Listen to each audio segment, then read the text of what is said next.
बिहार चुनाव से पहले नीतीश कुमार कैबिनेट का विस्तार हो गया।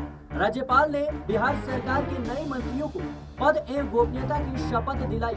नए मंत्रियों में संजय सरावगी, विजय कुमार मंडल, राजू सिंह, मोतीलाल प्रसाद, कृष्ण कुमार उर्फ मंटू पटेल, जीवेश मिश्रा और सुनील कुमार का नाम शामिल है। नीतीश कैबिनेट के विस्तार से ठीक पहले दिलीप जायसवाल ने मंत्री पद से इस्तीफा दे दिया था। सभी 7 मंत्री बीजेपी के कोटे से। दरअसल बिहार में मंत्रिमंडल विस्तार काफी समय से टलता हुआ आ रहा था।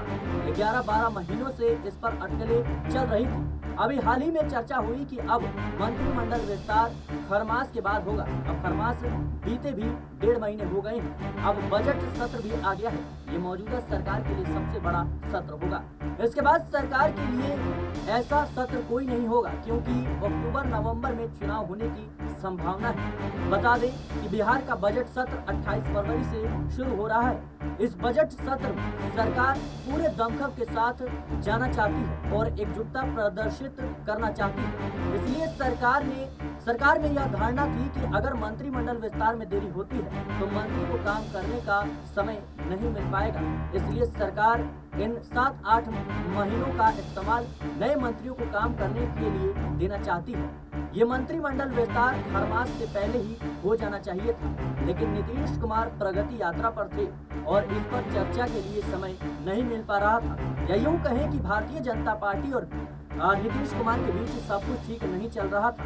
लेकिन जब मंगलवार को बीजेपी के राष्ट्रीय अध्यक्ष जेपी नड्डा पटना आए और नीतीश कुमार से उनकी मुलाकात हुई तो इस पर सहमति बन गई। उन्होंने कहा कि इस विस्तार में क्षेत्रीय संतुलन का भी ख्याल रखा गया है। दरभंगा से फिलहाल 2 लोगों का जो नाम है वो चल रहा था, लेकिन जिस तरीके से इन 7 नामों पर मुहर लगी, ऐसे में माना जा रहा है कि भारतीय जनता पार्टी ने जातीय समीकरण को देखते हुए ये बड़ा दांव खेल दिया है। बीजेपी और नीतीश कुमार के बीच सब कुछ ठीक नहीं चल रहा था।